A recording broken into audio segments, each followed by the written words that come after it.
ఇక్కడ చూడండి, నా నిమిత్తము జనులు అంటే ఎవరు?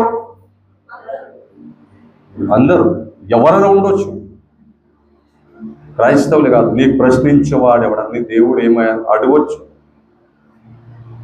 నా నిమిత్తము జనులు మిమ్మును నిందించి హింసించి మీ మీద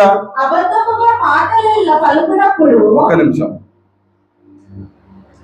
నా నిమిత్తము మీ మీద నిందించి హింసించడం అంటే ఏంటి?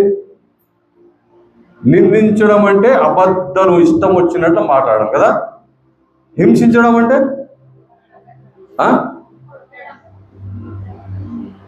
హింస, కొట్టడము, తిట్టడము.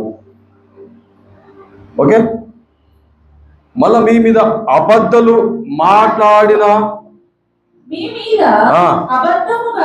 అబద్ధముగా పలికినప్పుడు, చెడ్డ మాటలు,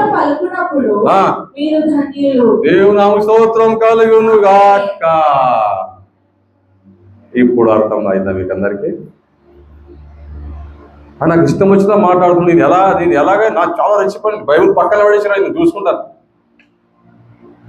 ఇక్కడ అంటుంది, ఒకవేళ మీకు అలాగ చేస్తే, మీకు హింసించి నిందించి మీ మీద ఇష్టం వచ్చినట్టు మాటలాడి తిట్టి మీకు కొట్టి, ఒకవేళ మీరు కొట్టించుకున్నా మీరు ఎవరు? దేవుని నామమునకు స్తోత్రం కలుగును గాక. అన్నులు, వాడెవడు నాకు అన్నాడని నేను రెచ్చిపోయి టీవీలో ఫేమస్ అయిపోయిన, రెచ్చిపోయి ఇష్టం వచ్చిన మాట్లాడి ఒక వేరే దారికి తీసుకెళ్తాడు. ఆ జ్ఞానం లేకనే నీవు నేను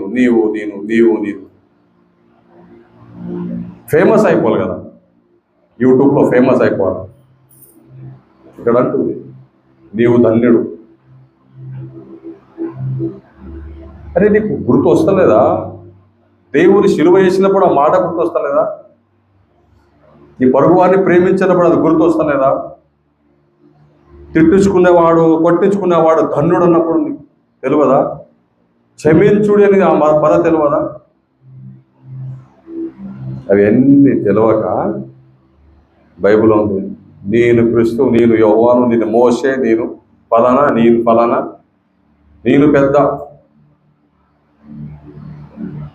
ఇది మనసులో ఉండొద్దు.